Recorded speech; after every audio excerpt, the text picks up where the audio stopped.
Video start करने से पहले मैं आपको सजेस्ट करूंगी कि अगर आपने मोनोहाइब्रिड क्रॉस पे बना मेरा वीडियो नहीं देखा है तो आप प्लीज़ उसको पहले देख लें। उससे आपको इस वीडियो में जो कुछ भी मैं बताने जा रही हूँ वो ज़्यादा अच्छे से क्लियर हो पाएगा। ओके, तो स्टार्ट करते हैं। तो डाई हाइब्रिड क्रॉस पढ़ने से पहले क्वेश्चन ये है कि इसको डाई हाइब्रिड क्रॉस बोलते क्यों हैं? क्योंकि इसमें हम एक ही प्लांट के दो अलग अलग कैरेक्टर्स को कंसिडर करते हैं। जैसे कि हमने लिया पी प्लांट की सीड्स को और उसमें कंसिडर किया एक तो सीड के शेप को और दूसरा सीड के कलर को। ऐसे में हमें दो तरह के सीड्स मिले, एक राउंड एंड येलो और रिंकल्ड एंड ग्रीन। ये दोनों ही फिनोटाइप हैं, यानी कि फिजिकल कैरेक्टर्स हैं।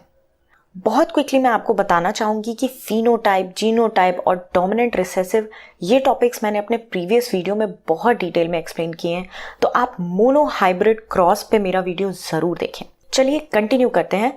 तो इस फिनोटाइप का जीनोटाइप यानी कि जेनेटिक कॉम्पोजिशन को रिप्रेजेंट किया गया राउंड को कैपिटल R और येलो को कैपिटल Y से। और इसी तरह से दूसरे प्लांट में रिंकल्ड को स्मॉल r से और ग्रीन को स्मॉल y से। अब आप यहाँ पे एक चीज नोटिस करेंगे कि जो डोमिनेंट जीन होती है उसे हमेशा कैपिटल लेटर से रिप्रेजेंट करते हैं और रिसेसिव जीन को हमेशा स्मॉल लेटर से लिखते हैं। तो यहाँ डोमिनेंट कैरेक्टर क्या हुआ? राउंड शेप और येलो सीड कलर। अब देखिए, यहाँ हमने कैपिटल RRYY और स्मॉल RRYY टाइप के सीड्स बनाने वाले दो पी प्लांट्स लिए और उनको क्रॉस करा दिया। ये हुई हमारी पेरेंटल जनरेशन। अब रिप्रोडक्शन होगा तो गैमीट्स भी फॉर्म होंगे। तो यहाँ पहले केस में दो गैमीट्स बन सकते हैं और ये दोनों कैसे होंगे?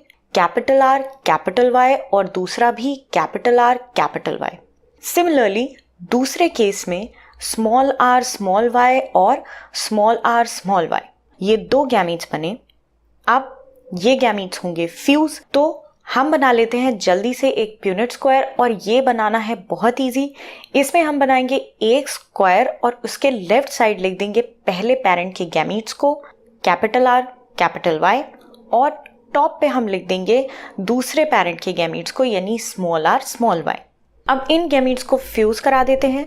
तो पहले बॉक्स में जो जाएगा कैपिटल R कैपिटल Y, दूसरे में भी कैपिटल R कैपिटल Y, और थर्ड और फोर्थ में भी कैपिटल R कैपिटल Y। ये हुई F1 जनरेशन यानी कि फर्स्ट फिलियल जनरेशन। और इनका फिनोटाइप क्या होगा? क्योंकि यहाँ round and yellow gene dominant है तो हम जानते हैं कि अगर डोमिनेंट और रिसेसिव जीन साथ में प्रेजेंट होते हैं तो केवल डोमिनेंट कैरेक्टर ही अपने आप को एक्सप्रेस कर पाता है।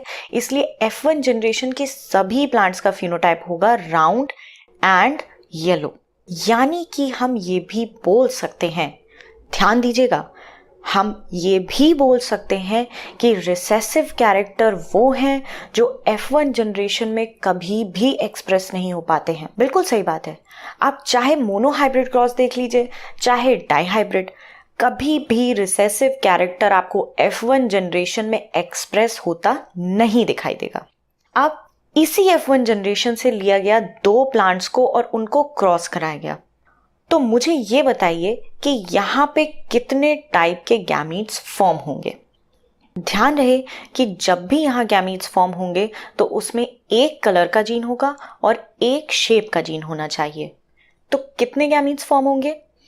एक तो हो जाएगा कैपिटल R कैपिटल Y, दूसरा कैपिटल R स्मॉल y, तीसरा स्मॉल r कैपिटल Y और fourth small r small y। इसके अलावा और कोई भी कॉम्बिनेशन पॉसिबल नहीं है। अब ये हो गए हमारे गैमीट्स। ये गैमीट्स होंगे फ्यूज और ये बनाएंगे F2 जनरेशन को। तो आप देखेंगे कि ऐसे केस में प्यूनेट स्क्वायर से चीज़ें बहुत ज़्यादा इजी हो जाती हैं, जहां अगेन लेफ्ट साइड लिख देंगे पहले पेरेंट के गैमीट्स को और टॉप पे लिख देंगे दूसरे पेरेंट के गैमीट्स को, और इनको कराया फ्यूज। तो पहले बॉक्स में बताइए क्या आएगा? Capital R capital Y capital Y. और ऐसा प्लांट कैसी सीड्स प्रोड्यूस करेगा? Round and yellow. दूसरे बॉक्स में capital R, capital Y, small Y, और ये सीड्स भी होंगे राउंड एंड येलो। आप चाहें तो इस तरह से एक एक करके जीनोटाइप और फिनोटाइप साथ साथ में निकाल सकते हैं। तो जब इन बॉक्सेस को भरते जाएंगे तो आप कुछ इस तरह का रिजल्ट देखेंगे। आप एक अप्रोच और ले सकते हैं कि आप नॉर्मली इन जीनोटाइप्स को लिख के देख सकते हैं कि जहां भी एक या दो कैपिटल आर, कैपिटल वाई साथ में प्रेजेंट होंगे, जिन्हें यहाँ येलो कलर से लिखा हुआ है, वो सारे सीड्स होंगे राउंड एंड येलो। और ये टोटल अगर आप काउंट करके देखेंगे तो हमें मिलेंगे 9। इसी तरह से जहां भी एक या दो कैपिटल आर प्रेजेंट रहेंगे मगर उसके साथ केवल स्मॉल वाई ही है, तो ऐसे जीनोटाइप प्रोड्यूस करेंगे राउंड एंड ग्रीन सीड्स, जिन्हें ब्लू कलर से लिखा हुआ है। और इनको अगर आप टोटल करेंगे तो आपको मिलेंगे 3। अब नेक्स्ट, अगर स्मॉल आर के साथ एक या दो कैपिटल वाई प्रेजेंट हैं तो प्रोड्यूस होंगे रिंकल्ड येलो टाइप के सीड्स जो पर्पल कलर से हैं, और ये होते हैं टोटल 3। और लास्टली, जहां पे केवल स्मॉल आर और स्मॉल वाई ही साथ में प्रेजेंट है, वो प्रोड्यूस करेंगे रिंकल्ड ग्रीन सीड्स। और आप देख सकते हैं कि एकदम लास्ट में ग्रीन कलर से लिखा हुआ है, ऐसा एक ही प्लांट प्रोड्यूस हुआ है। तो फाइनली अगर हम इन फिनोटाइप्स का रेशियो निकालें, यानी कि round yellow ratio round green ratio wrinkled yellow ratio wrinkled green, तो हमें मिलेगा phenotypic ratio 9:3:3:1।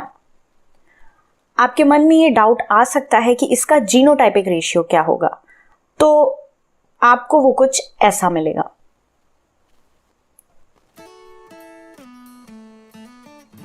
And that is it about the dihybrid cross. अगर आपको ये वीडियो अच्छा लगा और आप चाहते हैं कि मैं ऐसे ही वीडियोस बनाती रहूं, तो इस वीडियो को लाइक और शेयर करिए। या अगर आप चाहते हैं कि मैं किसी स्पेसिफिक टॉपिक पे वीडियो बनाऊं तो मुझे कमेंट करके ज़रूर बताइए। और अगर आप चाहते हैं कि मेरा कोई भी वीडियो आपसे मिस ना हो तो इस चैनल को सब्सक्राइब करिए।